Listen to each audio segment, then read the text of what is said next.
Ladies and gentlemen, I'm back again. I'm about to go on a run. I've not given up, you know. Between the first and the second run, there was only 5 days. And I know now there's been over a week. There's been 8 days since the last run. But I can't give up, you know. Life gets busy. You got work. You got social life. It is summer.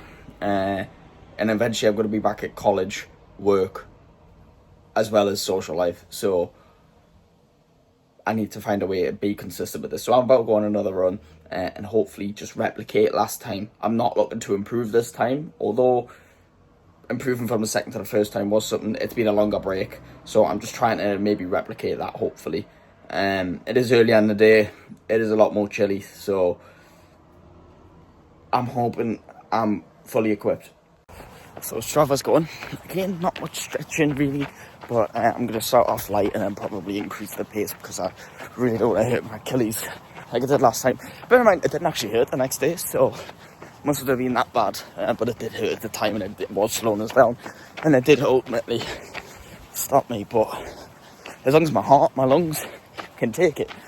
The thing I've never respected about running, and obviously the reason I'm doing running is because my cardio isn't great, but what's always stopped me from doing cardio, weirdly, is my legs, the muscular endurance in my legs, which is crazy because if I've been doing weight training, surely my muscles should be the sound thing, but again, it's just strength and muscle training. So yeah, there's plenty of different elements of fitness and training that need to be covered that are clearly important. Okay, on my first pick now, I definitely ran longer and further for this first section. And although I've not been hurting as much when I've been running, again, it's the right leg, that calf and that Achilles, or like I should name it, is killer. And my legs are really itchy. I don't know if this is just because I'm doing cardio, but like they're so itchy. It's like getting on my nerves really, because I need to itch all the time, but I can't because it's affecting my running. So yeah, but that was certainly an improvement, which is crazy because I took 8 days off after 2 runs. So yeah, I'm gonna give it another 30 seconds, and I'll have to go at it again. I'm not feeling this today, genuinely, so this might be a worse result, I don't know. Just so you know, I'm not lying, like, look at all of this. I'm genuinely itching so bad. Like, it's actually crazy. All that, it's just itching me like crazy, and it's going on my arms now, it's insane. Man, that's depressing, that's actually shit. I'm done. I don't know what it is. I started off so well. The endurance was there. The steady pace definitely helped for the first section. I had a steady pace. I was moving nice. I think it's because I was only on flats and downhills. But then this itching started when I took my first break. I was itching all over. I tried to pick up a second run and it wasn't working. So there's the result. Terrible. 14 minutes. That's 4 or 5 minutes less than last time. Only got 2.2 kilometers in. That's 0.9 kilometers less than last time. But I suppose this is what I get for taking 8 days off, yeah? The last one had 5 days in between. I mean, that's not really going to change much between the first, second and third, but it shows I can't just rock up one day after not exercising for a week and then get back into it. It's proof, literally proof. But there was signs of improvement there, like the steady pace. And that just shows, maybe if I was consistent, obviously I already have that attribute now, maybe I could have got a way better result. And I definitely could continue. But I thought I've stopped because I'm in discomfort now. And my mindset's gone from it now. That itching's put me off. And we'll accept this, right? Because, again, we've got to be careful. We've got to use the knowledge of what we've done throughout the week. And knowing that I've not really done much throughout the week because I've been out with friends or I've been at work. So when I've had the chance to be free and do exercise, I've been too tired and I've not fought myself to do it. So I've got to be careful knowing that, okay, coming off the back of inconsistency again, let's not hurt ourselves here because I don't want to hurt my legs. Although I'll be fine, this won't hurt me, that's good. But just a nice, easy one to get some exercise in for the day and leave some space for tomorrow. Tomorrow, maybe I might try and go to the actual gym, do some more weights. If not, we'll get the runs back on. But this is what this is supposed to be. It's supposed to be me consistently going to the gym and weightlifting like I was doing for many years, and I've just fell off. And like, although I've not really lost much muscle mass, I think with growing and getting more fat on me, I've kind of lost my figure. I've lost my consistency, and I don't feel the same. I used to feel impressed with myself. I don't right now. I know I've still got like some stuff in my bag, but I know it's not my full potential. And it's really sad, because when I looked back a couple of years ago, I thought to this, when I'm this age, oh, I'll be huge, and I'm not. But that's fine, because life happens. And sometimes you're not meant to go at things forever, right? Like, other things have happened in life. I've not just been lazy. I have been lazy. Sorry about that. I have been lazy to an extent, but it's not full laziness, you know. I have been busy, and I feel like I have an exception for it. Not an excuse for it, but an exception. So yeah, I'm just trying to get back on the wheel. If I can't go to the gym because it's too late and I've missed the time, or it's not what I'm feeling today, get a running. Yeah, and running isn't my fitness goal. I don't want to be light. I don't want to be skinny. What I want from running is the endurance and the cardio. But really what I want is to build muscle and be big. Like, not too big to the point that like I can't move and function properly, but to the point that I'm muscular, I've got a strong build. That's what's always pushed me to go to gym. So that's what I want. But I'm doing this running to get my internal muscles better. And just be all around more healthy. Because it's good for everyone. But this is terrible. I'm not proud of it. But take it as part of the journey. You win some, you lose some. Sometimes you got to take a step back. You got to take one step back to go 2 steps forward. So that's today. Not proud of it, but I am proud I got out and I did some exercise. So thank you so much for watching. Well, this might not even be the end of the vlog. I might have some things going on later in the week, so I'll hold on this. If this is just a run, thank you for watching. Take this as your motivation to get out there and do something, and subscribe if it's not just a fitness vlog and there's other stuff that happened throughout my week. Enjoy the rest of the video. The greatest things actually happened in the middle of town. I just walked past a Red Bull car and I just got given a free Red Bull.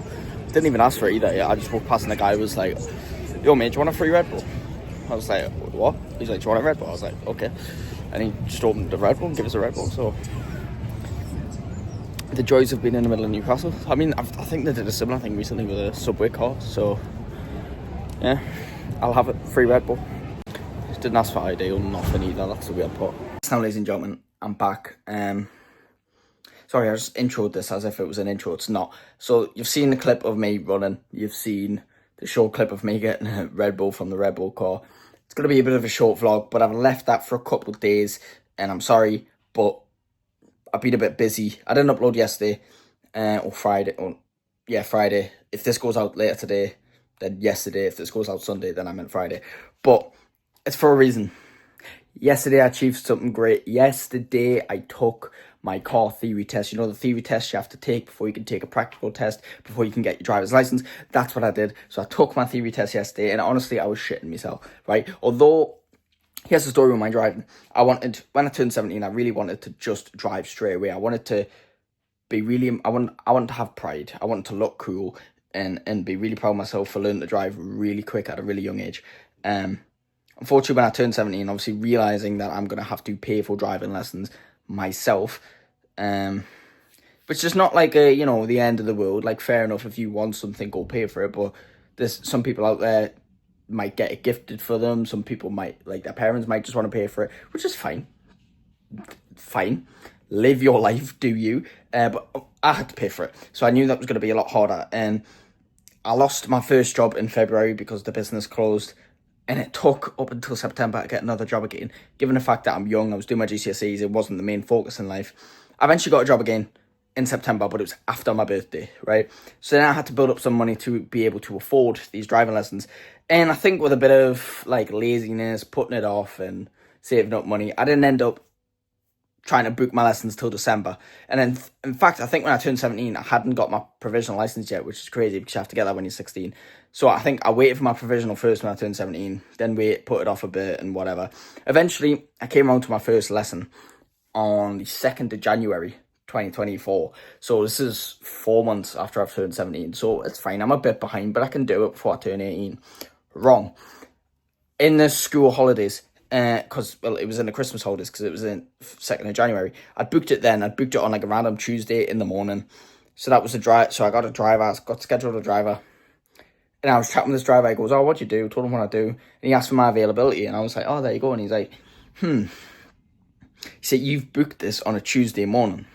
I know it's the holidays and that, but when you go back to term, you're not going to be available on a Tuesday morning. In fact, you're not going to be available on any mornings because I'm at college 3 days of the week, which obviously start in the morning, and the other 4 I'm at work, which starts in the morning. So I'm not going to be available in the mornings." And that wasn't his availability. He got assigned to me due to the time that I requested a lesson.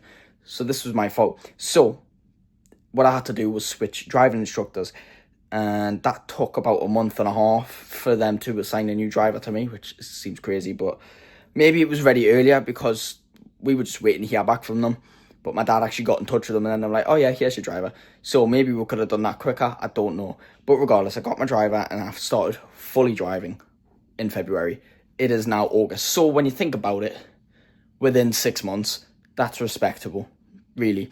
If you think about when I actually started, February to August, 6 months to learn to drive is very respectable. But what I was told by my first driving instructor in January, at the start of January, was do your theory test, get your theory out the way, because you can't book no practical test until you get your theory. Lots of people stress about the theory, get it wrong, and then they're ready for practical, but they can't do it because they got their theory wrong, or they've got to wait for the theory.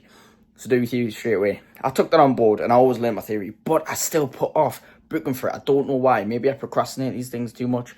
Maybe I'm just lazy. Maybe I'm just an idiot, right? But I put it off. Regardless, about, I think in June or in start of July, I thought, I'm ready to book this test. Why don't I just book it? Yeah, because I've been practicing. I don't know when I'm ready to take the theory test, but I'll take it. So I booked it. It said, "When are you available?" But it wanted specific days of when I was available, and it only wanted 3 days.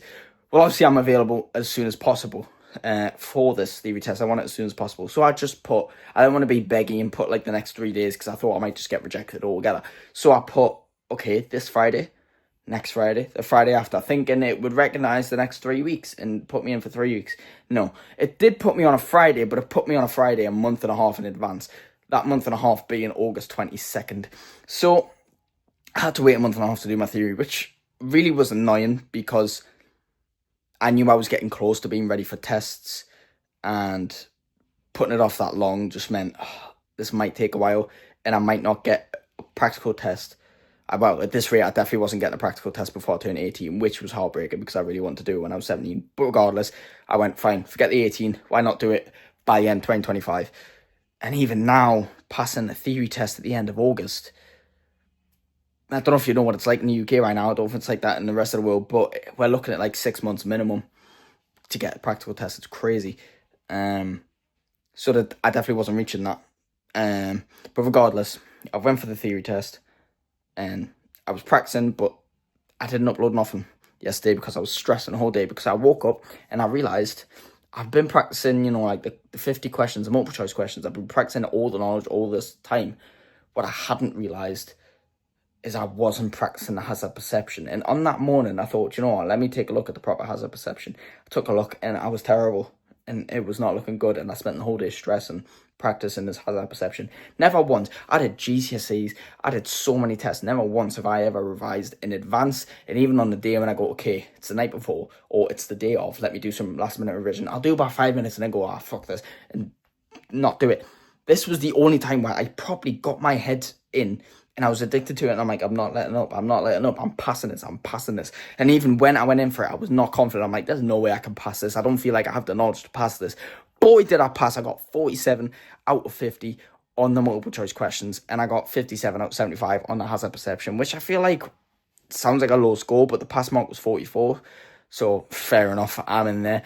But I feel like they've got to be a bit lenient on those results, which I agree with, because the way the kind of mark hazard perception is kind of sham, because you can't, if you realise a hazard is a millisecond too early, you don't get any marks. And it's crazy, because if you can see the hazard, it's a hazard. So I feel like, you know, you've got to kind of predict when they want you to realise when the hazard is. So yeah, so I'm glad to have some leniency with that. But I passed my theory test, and I'm definitely going to be putting in for my practical test anytime soon. I'm just waiting on my instructor to give me the green light. But yeah, that's why I didn't upload yesterday, but it's a great milestone in my life. I'm really sad I'm not one of those kids who was able to just become a driver within 3 or 4 months of turning 17, and I'm really sad I'm not one of those kids who has done it before they turned 18 or before the end 2025, because my expectation was to become a driver when I was 17. In reality, I'm going to be 18, and it's not even going to be the same year. So rip, but it is what it is. Thank you all so much for watching. Please like and subscribe, and I'll see you in the next one.